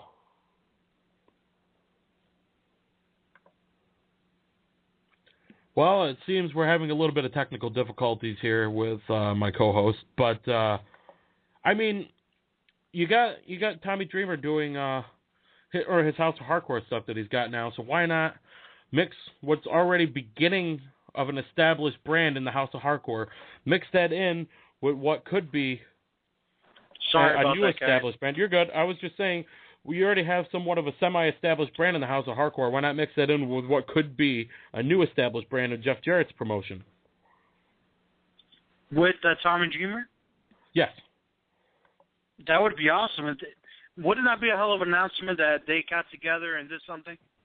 You know what I mean? Absolutely. And he has an awesome. I mean, the name of his company is great. You know, it's. I think that it should actually work and suit them well. Why not? I mean, it would be great. I think they could work well together and see what happens. You know, see what happens. And I'm sorry, I'm trying to get my leggings back here. I'm so frustrated. We got kicked off here. Let's see what happens. Hopefully, I want to see you go to the show. I know there's some logistics about it, but hopefully you get the tickets and you're there. And you could. I heard awesome. Rhino might be there. Yeah, Rhino might be there, which is awesome, having him on an interview, or almost, it was like, what, 2 weeks ago, 3 weeks ago? Yeah, it's been 2 weeks I'm not trying to do any publicity for them or anything, but, I mean, the tickets are really great prices. They start at $25, and that's general admission, and front row tickets are only $55 at the Mid-Hudson Civic Center, so anybody who may listen to this that could possibly be from down there may want to check it out. It's not a bad deal for your dollar, you know. And if they are, be sure to get in contact with John via Twitter or the actual website itself. And, you know, Wayne was saying the other day he thought that the tickets were a little higher price, but it's the area, you know, a lot of stuff, and you know how it is. Well, it's New York. Costs and prices, yeah, that too. Costs and prices when you're near major metropolitan areas go up. And Poughkeepsie is only about an hour north of New York City, so I mean, what's up? I was going to ask you for lockdown. I got my tickets for $19.89 or some crazy price, and I was sitting pretty damn close to the ring. So that's crazy that he's able to sell a little bit more than that. You know. You know what's going to be interesting? I want to see. Do you know the logistics of that building, John? I don't, but I know it's a decent building. Pretty much everybody in my family's gone there at some point to see wrestling, so it's going to be nice for me to be able to go there and kind of keep it going like through my family, because, you know, my grandparents, and I don't mean to sound all corny cliche or anything, my grandparents went there, my aunts and uncles went there, my father went there years ago when the WWE went there, had their house shows. So, I mean, I don't know, to be able to... I think it's kind of cool that all my family saw wrestling there, and then I'd be able to see wrestling there, too. I would like to see what kind of sales he has compared to what they did down here in Miami. But, again, Miami's one of the worst base. All right, this is pretty bad. I don't want to cut you off. Go ahead. This is pretty bad. Wayne's from Ireland. I'm originally from Poughkeepsie, New York. Well, just south of Poughkeepsie, New York. I've never seen the Mid-Hudson Civic Center, and then I get him telling me, it's a fantastic venue, you'll love it. It's pretty bad when somebody thousands of miles away has seen the venue, and I haven't. He's probably seen some videos out there. Wayne's crazy, but if you want to catch out his crazy good posting, check out wrestling-news.net. He's pulling out the Mick Foley shameless plug there, huh? Or for some other wrestling news, head on over to gerwick.net. There you go. I wanted to jump. Do we have any sponsors left that I haven't cheap plugged? Oh man, there's probably a bunch of them. All right, so let's talk. I damned myself. Okay, we're good. All right, WWE, and for some reason, it doesn't sound right, but World Wrestling Entertainment is interested in purchasing the rights to the video library of the World Wrestling Council. And now I feel like this is kind of screwed up. Well, how do you? You know what my logic is that everybody though. I'm sorry. NWA, Jim Crockett Promotions, World Class Championship Wrestling, Mid South. Did he get Mid South Wrestling or whatever it was? I think he did. But he brings in Carlos Colon as this year one of the inductees in the Hall of Fame this year. And guess who is one of the founding fathers and still the owner of the WWC? It's Carlos Colon. I feel like he's like, we're going to allow you to be in the Hall of Fame, but guess what? I'm going to buy all your shit. That's what I feel about it. So, you know, I'm going to... Give me a heads up you were going to trap that. I would have believed it. I'm sorry. Hey. What do you think? What do you think about that? Carlos Colon inducted to the WWE Hall of Fame, and Vince McMahon is trying to buy. It's kind of like I just don't understand. How much more crap do you want to put on the WWE network that you see fit to purchase their video library? I feel as if the network is great, but it's going to be too oversaturated with a bunch of stuff they haven't nobody's ever going to watch. Half the sets we're going to. What was that, John? Why not? They haven't released half the stuff they said they were going to. It's too much. How's it too much? You mean to tell me that you have a problem with somebody adding more value and more meat to or to something that you're paying for? I mean, it's one thing let me tell you, one thing I've always respected about Vince McMahon is him as a businessman. And this is a waste of money. Because no Joe Schmo. How is it a waste of money? Who the hell's going to go watch this crap? Are you going to go watch? Are you going to go one day and, for instance, maybe Google or WWE Network search? My shit, I want to reminisce on WWC. What? Who's going to go and sit there and spend their time watching that? Now, I'm hoping what it is that he wants to buy the rights to a couple of Carlos Colon videos so they can hype him up and show some, I can't even say the word virginity. What's the word I'm talking about? A little commercial, right? Virginity? What is it? You know what I'm talking about, right? Well, to buy the whole collection. I try to hope I know what you're talking about, okay? Here's my problem. I love the network. But I think World Wrestling Entertainment is realizing that it's just too much. They haven't even released the numbers because I think they're embarrassed by the numbers. Yes, I am saying that. I think they're embarrassed by the numbers. It's built in one day, man. Or in this case, a month. Their highest rated show is like 3.7 on a weekly basis, 3.5 on a rating scale, right? What, on the network? No, on Monday Night Raw. That's their meat and potato, right? Maybe. No, it is. That's what it is.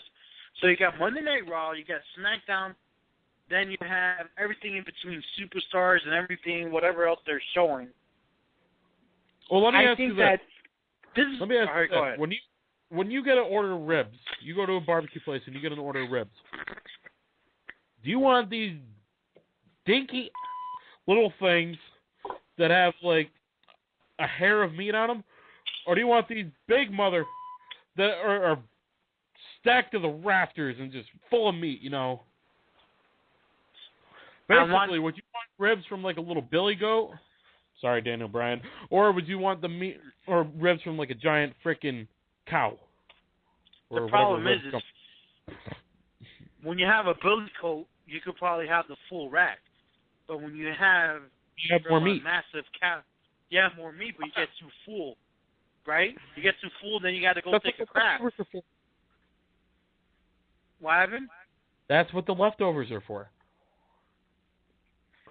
This guy has it for everything. But the leftovers doesn't taste as good as the original meal. Am I right?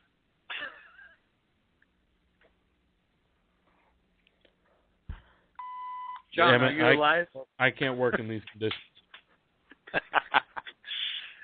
I'm so scared. You know what I'm scared about? That after these 6 months that I've purchased the network, it's going to go from $9.99 to $19.99, and 6 months later they're going to say that again?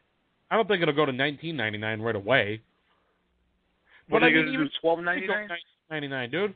I mean, you're getting all these pay-per-views every month for $20 rather than paying the $55 for the pay-per-view, or $60 if you wanted it in HD. And I'm not even trying to put these guys over or get any shameless shilling here or anything, but I mean, you don't like the fact that there's more meat, that there's more options, that there's more choices for what you want to watch. Maybe you see Rey Mysterio. Oh, wow, this Latino style of wrestling, let me see. Oh, look at this. It's the World Wrestling Council. Let's check this out. Oh, wow. That's why they inducted Carlos Colon. Look at all these matches. Look at all these guys they feuded with. Last week we talked about Carlos Colon and if he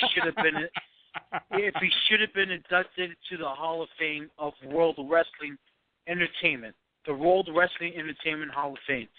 I say no. And now it makes sense. It makes sense why he was inducted, because Vince McMahon and the front office are screwing this man by trying to buy his crap out. That's what I'm saying. I think it's funny that after they announced... You don't know if it's going to happen. What do you mean? If it's already been... How do you know? I'm sure they're interested. Dude, if they were able to buy... If they were able to buy World Championship Wrestling, ECW, and they're going to have Sting on their roster soon, please, they could buy some WWC freaking little... They're going to be able to... It's done already in my mind. Listen. I feel like you're kind of like... They're saying... Look at the sheet. It clearly says interested. Doesn't mean it's going to happen. Doesn't mean that was one of the predictions. You know what? I'll put money on it, and I'll be the last one standing when it comes to March Madness. I'm telling you right now, my odds are for them. Madness. Don't even get me started. Everybody got screwed. Off, it's not funny. Don't even get me started on that. All right, so you don't think it's getting saturated. So you don't think the fact that WrestleMania 30 preview show is now... Say that again? I said, is it saturated? You didn't even let me finish. You asked me, and then you're like, oh, the WrestleMania pre-show. I'm sorry. I was going to give you another point to my defense. Go ahead. We need a judge on the show. Mr. Wayne Daly, you've been summoned. You have been summoned. Do I think it could be saturated? Yes, but like I said, you're paying $10 a month. Wouldn't you want the most value for that $10? It doesn't matter if you specifically don't want it. There could be hundreds of thousands of people. I don't know how many people are in Puerto Rico. There could be tens to hundreds of thousands of people in Puerto Rico that are longing to see the old glory days or the old days of the WWC. I almost said WWE. But the old glory days of the WWC, and then the WWC and the WWE Network. WWE Network launches internationally. Why wouldn't you pay, or why wouldn't you want them to add in anything they could get? So all right, let me put it a step further for you. Whoops. The WWE Network goes national. I don't know when. I'm sure Daly has it marked down. When is it? Oh no, you know damn well he's got it marked down. All right. So World Wrestling get any flack for saying, damn, it's in the Bible, I can say it. Sorry, or Al. World Wrestling Entertainment is going to end up purchasing every little promotion there's ever been, or promotion ever, not little. Their video library is to sue, please. I just don't think. I think the WWE network is so big for its own good. I think that it's too much. And people don't understand my logic behind it. I think Raw for 3 hours is too much. I thought Nitro for 3 hours was too much. Yes, it's too much. So what you're telling me, and I hate to do it because Evan Ginsberg, I've been seeing his posts, and Evan, I love you, but you're so damn negative on so many things, and I think it's rubbing off on me. Dude, it's too much. I love wrestling, but I can't sit there 24 hours a day watching the network. What I want to do, I want to see is what type of ratings or how many viewers they're getting on an hour, half an hour basis, so I could be like, all right, so this is working. Right now, I don't know if it's going to work, and I hope it does, but I don't know if it's going to be here next year or 3 years from now. Do you see it lasting this long? What, the network? Yeah, because it's all WWE content. Or Absolutely. do you think the idea they have? Because when the network launched, and launched a few months ago, or a month and a half ago, whatever the case is, when they announced the network a couple of years ago, we heard rumors. I thought we were going to get a television channel. I thought we were going to be able to be, all right, 245. Channel 245, I'm watching wrestling tonight. Whatever the hell it was. I just think that to have to log into your applications, it's not a good thing. Or am I too old school to understand the future of technology and of how we watch television? I was flicking through, and the Yes Network up here has a show called Forbes Sports Money. And WWE's little slogan for the WWE Network is, it's way over the top. Now, if this was a bad idea, the Walt Disney Company has approached Dish Network about doing an over-the-top subscription package of almost the exact same format as the WWE Network. But they want more cable channels to join them. So if it's a bad idea doing it like this, then why would more multi-million-dollar companies be interested in doing it? WWE is changing, and I'm not shilling this. Don't get me wrong like that. Like I'm some big WWE fanboy. Well, they're changing how a lot of cable companies, not even the cable companies, but the channel companies are operating. I mean, you get companies doing stuff like this. I mean, they have replays of every show that they bank on, Raw, SmackDown, NXT, Superstars, on the app itself. And then to see a company like Walt Disney try to go in the same step, man, I mean, they're doing something right. Let me ask you. Great. I love it. You know, we interview each other on the show. I love it. Maybe it's me. What talk shows are, man? Maybe it's me. Maybe it's the fact. Maybe that you're 10 years ago. No, not old-fashioned, John. Maybe it's the fact that in this point in my life, I just clocked in 115 hours at my job in 2 weeks. I have a son. I have a stepdaughter. I have a wife. And I don't have time to watch everything. Hi, Al's wife. I don't have a time to keep up with TNA Wrestling. I don't have time to keep up with SmackDown. I don't have time to keep up with Raw. A network, a this, a that, the other, the reality shows. Steve Blackman. That's what the network's good for. How is because they have 24 hours of live streaming plus everything else. I'm freaked out about it, guys. It's too much. It's too much for me. You're contradicting yourself, man. You're contradicting yourself. You're telling me that you don't have enough time to watch everything, so having a service, a subscription plan that's on demand that you could go watch whenever you want is a bad thing. But you're pretty much putting out there that that's what you want. You're contradicting yourself, bud. What I want to watch is what's happening now. I know what happened in the past, right? I know what I don't want to watch. You go ahead. If it's, all right, Raw ended at 11:05 p.m. Eastern Time in Miami, Florida. I don't want to be locked in from 8 to 11 watching Raw. I want to be able to, I want to see it at 1 o'clock in the morning. The network is not allowing me to do that. I want to watch what's happening now when I want to watch it. I don't want to have to watch. I have YouTube and I have all these channels where I could go and watch what has happened in wrestling.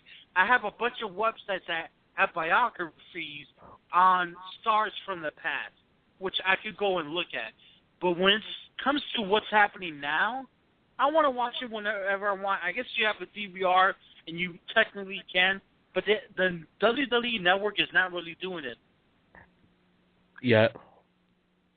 Is that it's just? It's in its infancy, man. How do you know that's not going to change? When they see the feedback and they see that that's what they want or what people want, you know they're going to eventually do it. I mean, it kind of hurts USA, Spike, or whoever picks up Raw and SmackDown because people are like, yeah, I don't need to really watch it now. You know, I got the network for it. But I don't know. I want to see what happens in the future. Like, right now, Monday Night Raw is on USA Network, right? I just think it would be so badass if they had, like, everything on there. Like, I wish they owned TNA Wrestling and Ring of Honor, and we could watch everything on there. And it's like a true Netflix where it doesn't matter who produced a movie or a show. You can watch it whenever you want. Are you talking on USA or are you talking the network? I'm talking about I wish the network had the ability to play everything. All wrestling. Well, I wish it's there was WWE something. Network. It's not a Ring of Honor network. It's not a TNA network. But God wouldn't forbid it be we ever get a badass TNA if network. it was a wrestling network? An actual wrestling network where you could watch everything. I think that would blow my. That would be awesome. I want to watch Ring of Honor. I want to watch Tommy Jr.'s House of Hardcore. I want to watch Jeff Jarrett's youth promotion. I want to watch CCW. I want to watch whatever the hell is going on. TNA. So going up. I wanted to succeed, but I just feel like I'm scared that they haven't released the numbers as much as they are on stats. I read an article, guys, and you always give me crap that I read stuff and you don't know where I get it. But I read an article that... I'm afraid to know where you get it.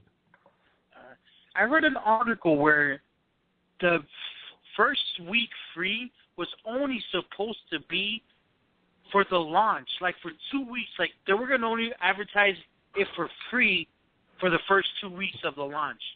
Right. But it's still being advertised. Well, it's over with now.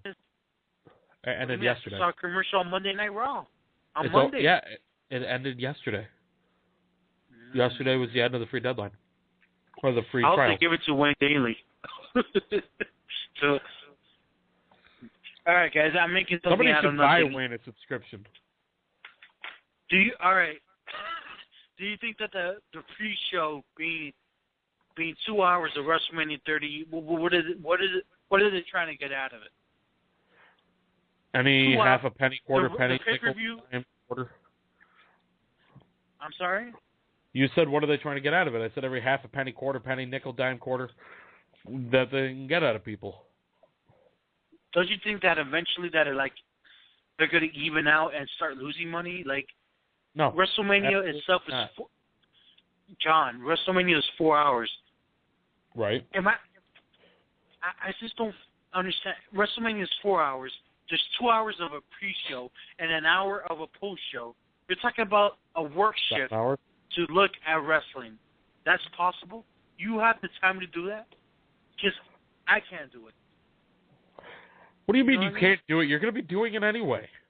I can't. I'm not going to sit there and watch 2 hours of... Yes, you will. I will not do it.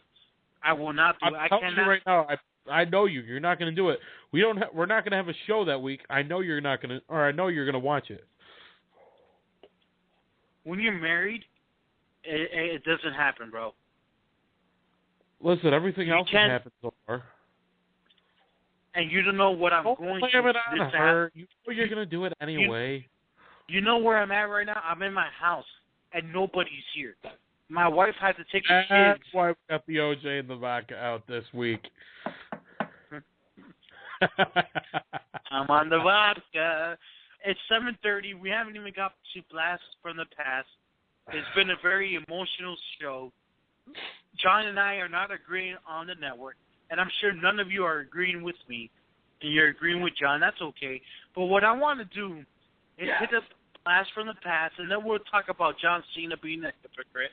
But I think this week's Blast from the Past is very special. John hit it. And now, Wrestling 365's Blast from the Past.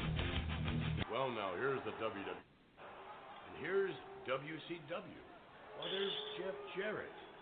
And here we have the owner of the World Wrestling Federation and now the owner of WCW. That's right. Vince McMahon, I have purchased, I own my own competition. And tonight I have the ability to address WW fans as to what this means. I have the ability to address WCW stars as to what this means to them.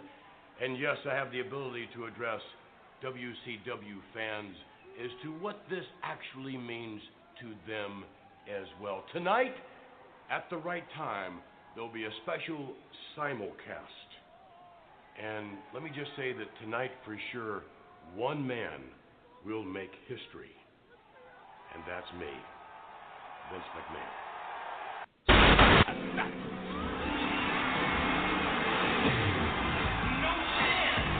Oh my!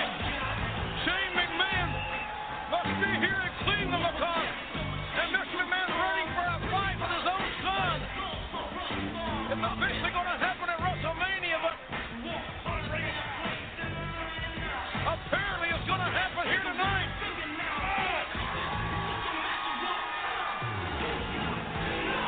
Wait a minute.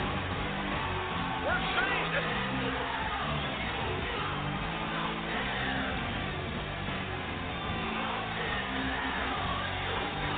All of them?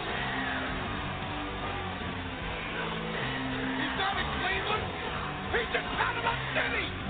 Shane McMahon is on Nitro. What in the hell is he doing?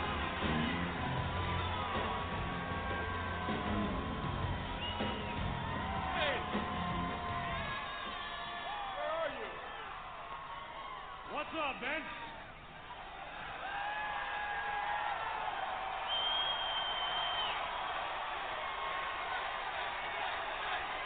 Surprise, Dad. You're in Cleveland, Ohio. And I'm here in Panama City Beach, Florida.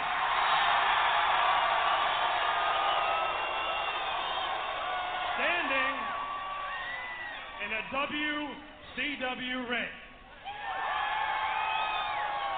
And as usual, Dad, your ego has gotten the best of you.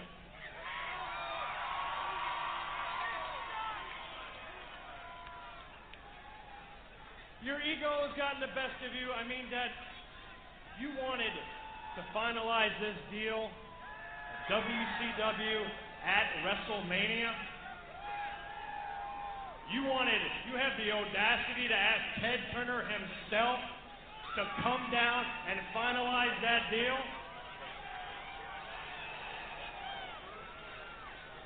Well, Dad, that's just the opportunity that I was looking for. Because, Dad, the deal is finalized with WCW. And the name on the contract does say McMahon.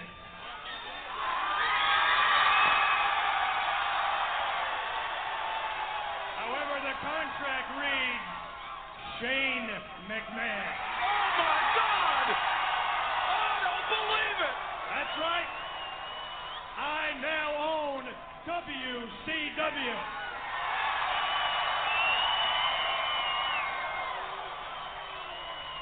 And Dad, just like WCW did in the past, how it kicked your ass in the past, and it will again. That's exactly what's going to happen to you this Sunday at WrestleMania. I do not believe what we've heard. Shane McMahon has fought WCW, and Mr. McMahon is an absolute shock.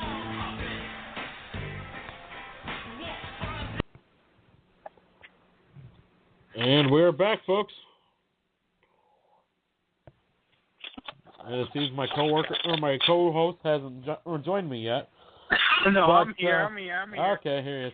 I think he was mixing up another OJ vodka. No. Hey, I already did that. We got about 25 minutes left on the air, guys. If anybody wants to call in, tweet, or give us their thoughts, give us a piece of their mind, the number to call in again is 347-327-9577. That's 347-327-9577. And so what's this about John Cena being a hypocrite? But before we get I'm sorry, there, didn't CM Punk call him a hypocrite years ago? Before we get there, we need to react to blasts from the past. Sure. That's the whole point. I believe that was the best and worst night. I'm just saying, how are we going to play that and not even react to it? That was the best and worst night in professional wrestling history. We went from a 7.5, almost an 8.0 Monday Night Wrestling rating. It doesn't matter. I don't give a crap. It was 6 and 5.5 to now a 3.5, 3.7 if we're lucky on Monday Night Raw rating. It was amazing to see. I was a WCW diehard. I felt like that was my company, and it's funny because earlier today I said something about like when they were in my, I don't know what the hell I said. Anyways, I think that it was sad to see the end of Nitro. It was so sad. I loved World Championship Wrestling. It was my, you understand, when my parents were divorcing, and they would get back every year and a half and fighting, and my dad was pitching holes in the walls, and I had to fix a hole in the wall. Nitro was there. The good old special. Raw was there, but I didn't give a crap about Raw. Nitro was there. They were in Daytona, Florida, Orlando. WCW, Hulk Hogan's thing, I could always watch them, and they made me happy. And when Shane McMahon was there, and he said that he bought WCW, bro, I was a little kid at the time, and I thought it was real. I thought it was like, man, Shane McMahon is screwing his dad, right? You weren't a little kid. And, you were 17 years old. And I was a mark. And I Of course still you were am. a mark. You were 17 years old. Of course you were a mark. And I'm 29, still a mark, enjoying doing the show with you. I'm telling you right now, I love this shit, right? Could you give me a heads up so I can bleep this stuff out? I will never give you a heads up because I was so happy to see Shane McMahon come because I thought we had a chance. WCW was going to still live and thrive, and oh my God, this is amazing. And Shane McMahon really screwed his dad in real life, and it wasn't that. It was the best and worst day in professional wrestling history for me, and for a lot of people that saw my post. It makes me sad to see World Championship Wrestling doesn't exist. I almost wish Vince McMahon never purchased it. It was an amazing time wrestling. People don't understand. I know that I'm a little older, and people may not know how big wrestling was. Because wrestling is big now, but it was bigger then. WCW even had their own NASCAR. They had a NASCAR. NASCAR is the biggest sport in the United States. They outsaw a lot of. there's times they outdraw football, NFL football. I thought it was sad. Now that I'm older now, I think it's sad, and it was great for Vince, but it was sad for wrestling.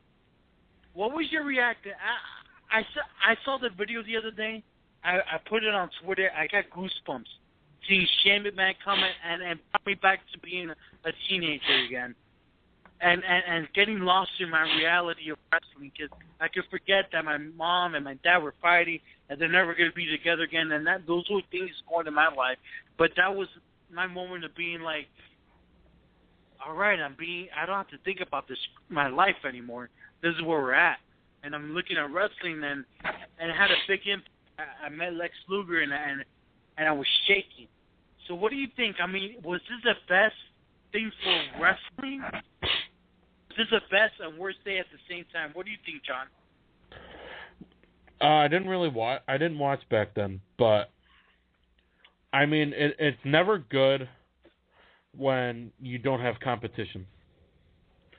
Competition brings out the best in anybody, whether it's professional wrestling, whether it's restaurants, whether it's stores, TV shows, you name it. Competition brings out the best in you, and when you're the only dog in the yard, you can do pretty much whatever you want. You can have the Muppets on Raw. You can have Scooby-Doo on Raw like we're having tomorrow. And guess what? Raw will have a 2.4 rating going into WrestleMania, but that's okay. Because the week after that, there'll be a 3.6, and everybody will be like, oh, what happened last week? But they'll never be at a 7.0 like it used to be. But, and who, I think it's Jim Ross that always says, wrestling is cyclical. Right now we're in that lull period, kind of like we were in 1994, 95, 96. Okay. So who's to say there won't be another boom? Who's to say Jeff Jarrett's new promotion doesn't raise the bar and actually become a legitimate threat to WWE? Toby Keith's loaded. I mean, he's not billionaire Ted, but Toby Keith's loaded. We personally thought that it was going to be with TNA, and they obviously couldn't do it. And they have Spike TV, and they have the ability to do it. So it's like the hope of it happening is there, but the reality of it, I don't think it's going to happen. To where we do have that. I think Jeff Jarrett learned from his mistakes with TNA. I think he learned. No. How can he say no? I think the problem is that Jeff Jarrett knows. No. Listen to me. Okay. Jeff Jarrett knows what to do, and he was doing it, and then he got screwed by doing what he lost a lot of power, and he was. I'm telling you right now, Jeff Jarrett knows what to do, but he lost his power. Exactly, because he let a dumbass like Dick Carter run his company, who doesn't know a lick from wrestling from a T-bone steak. And you know what I'm upset about myself is that I don't know the whole story. I don't know how long the Carters have been Panda involved. Energy. I mean, the whole story. Are you talking with Jeff Jarrett? Because it's pretty much Panda Energy bought the controlling stake in TNA, and then they progressively bought more and more and more. And is that what Dixie Carter is a part of? Yeah, her father owns it. So that's when everything got screwed. No, everything got screwed is when Jeff Jarrett got with Kurt Angle's wife. That's true, too. There was a big falling there. I feel like Jeff Jarrett has an amazing mind for the business. He just needs the money. They were doing some great things. The six-sided ring, I think, is so important. And you know what? It's good for Jeff Jarrett because he could bring him back. I don't know. Like Wayne said, Nikki's a name mark. She decided to go with Kurt Angle. That whole thing happened instead of her business partner. A business partner who has a better mind for the company than she does.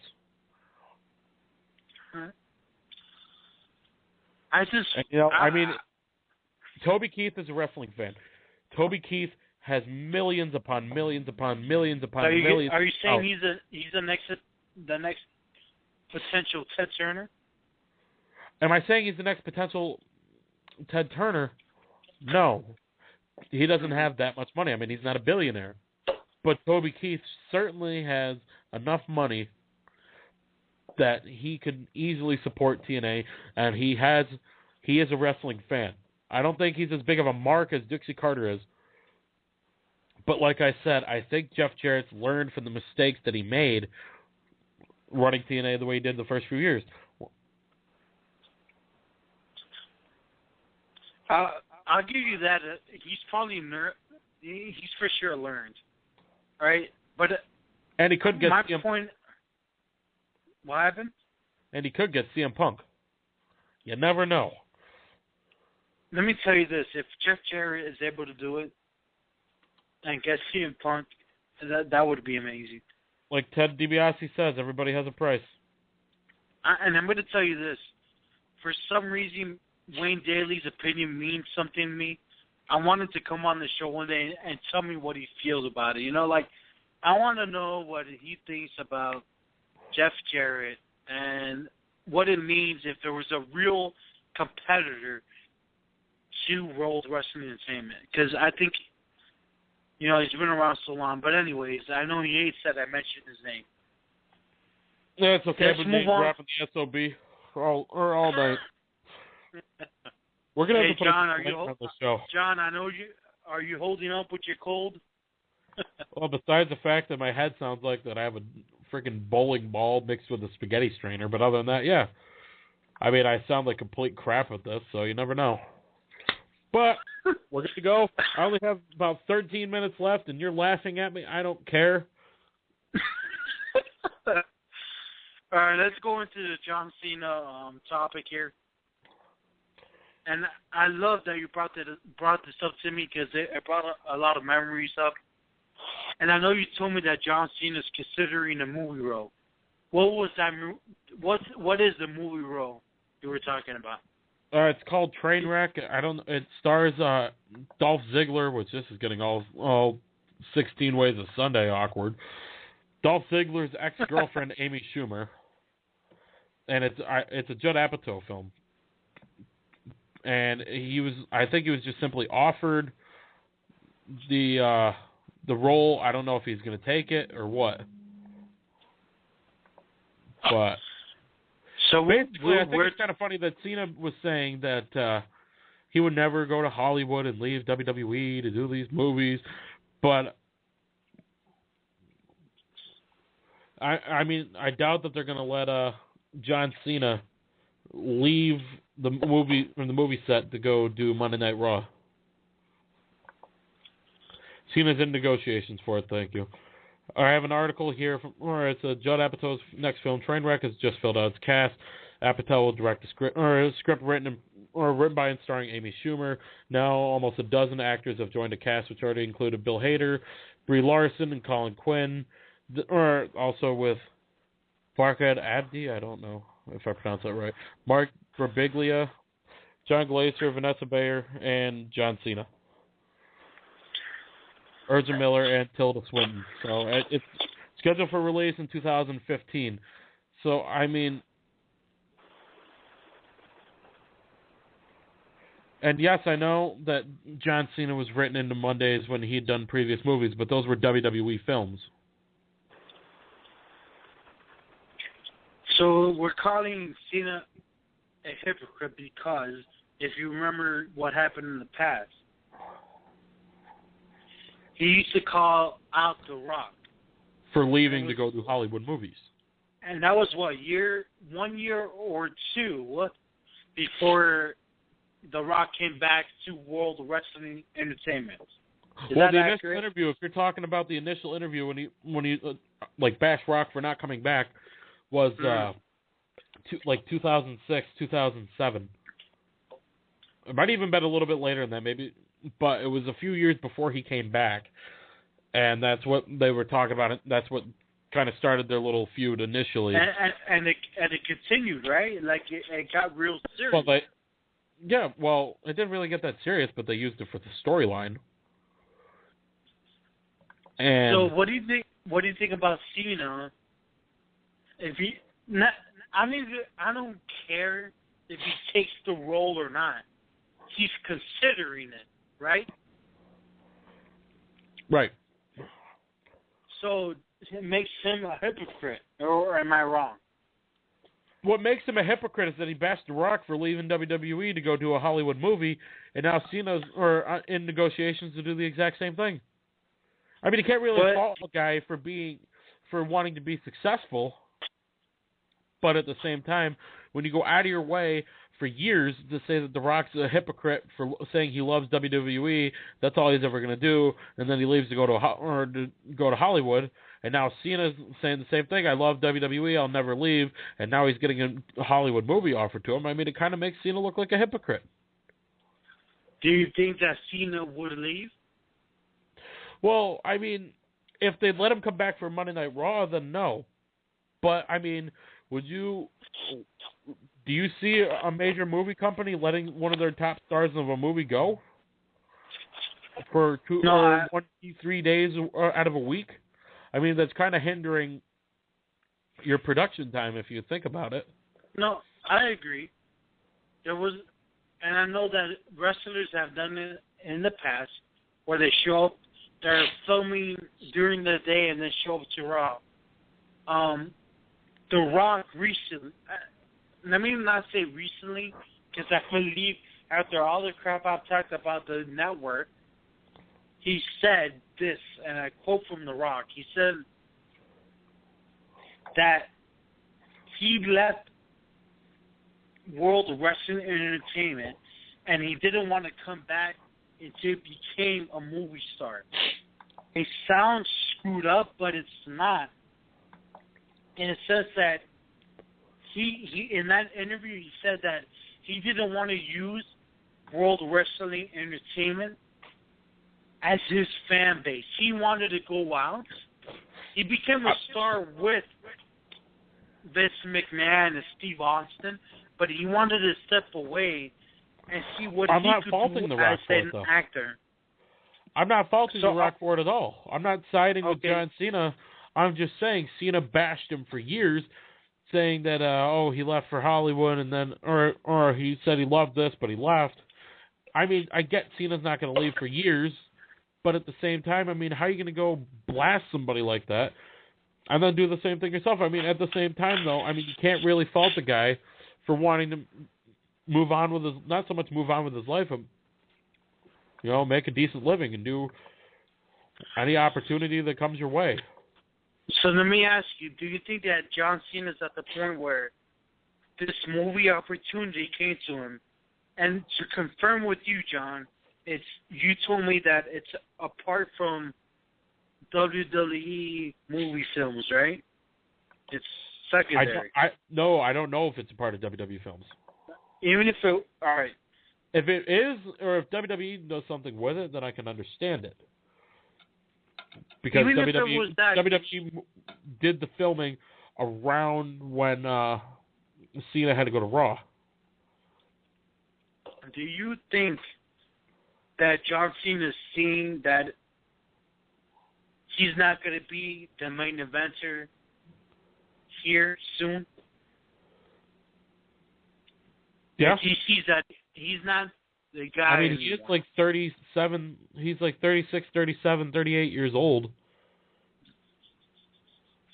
You might see it. You might be like, damn, what am I going to do with my career? He's got to get his name out there. And this is the time to do it. He's got a significant match at Mania, but he's not the main event. It's big. I don't understand if people realize how big that is. Cena is not in the championship match. That's no, not even that. Cena's not in the main event. Exactly. There's two. Cena has either been in the championship match or a main event every year since he debuted at WrestleMania 20.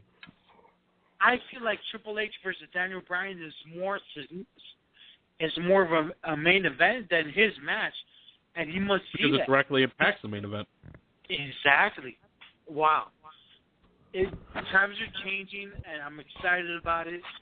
We've had a hell of a show. We missed a lot of topics, but that's okay. That's what John and I do. Exactly, right? You never know what's going to happen on an episode of Wrestling 365 Talk Radio.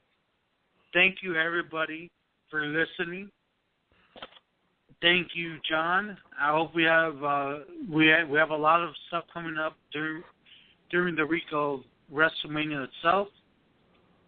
If there's any input you have, John? Well, I hinted towards it earlier.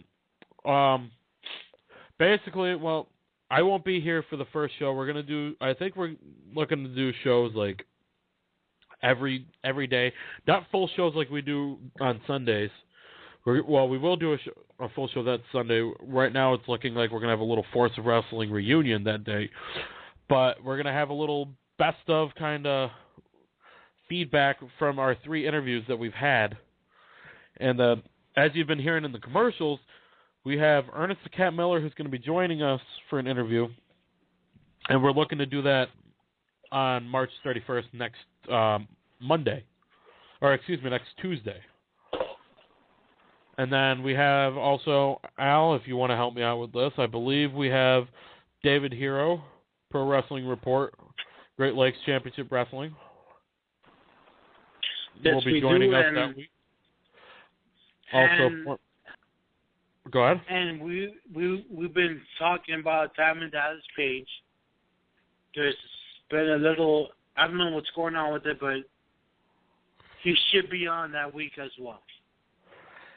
And then we've had emails out. We're waiting on a few more responses back from some people. Mr. Wayne Daly, I know we've been pimping you out all night, but he could have some people in the works for us also. We're hoping that he's gonna come through for us. So, like I've been saying, stay tuned. We hope to have him everything hammered out. I'm sorry, I was a week behind. I can't believe that WrestleMania week is next week already. Amazing. So I kind of got to backtrack. I'm not going to be here next week. So I was thinking we had 2 more weeks before that. But yeah, we got a little, and Al's going to be on here kind of giving us his feedback from each interview from Sonny Ono, from Evan Ginsberg of Legends TV and Legends Radio, and former WWE, ECW, Ring of Honor, TNA, Superstar, The War Machine, Rhino next week. So that'll be a little recap show heading into Monday Night Raw. And then we're not gonna have a WrestleMania show. We're looking to have a show the Saturday and the Monday. So that's all we got for right now. We're looking to hammer out all the rest of the details by the show next week. For the Cuban sensation Alfonso Merriman, I am John Curry. You won't see me next week. He'll be back next week. I'll see you guys on April Fool's Day. Have a good night, everybody. We'll see you next week. Thank you so much for joining us tonight. We hope you enjoyed tonight's show. If you missed a part, or all of the show, or want to listen to an old show, head on over to 365sportsnetwork.com or blogtalkradio.com/365network. So for the whole crew here at Wrestling 365, I'm John Curry. Have a good night, and we'll see you back here next week, 6 to 8 p.m. Have a good one, everybody.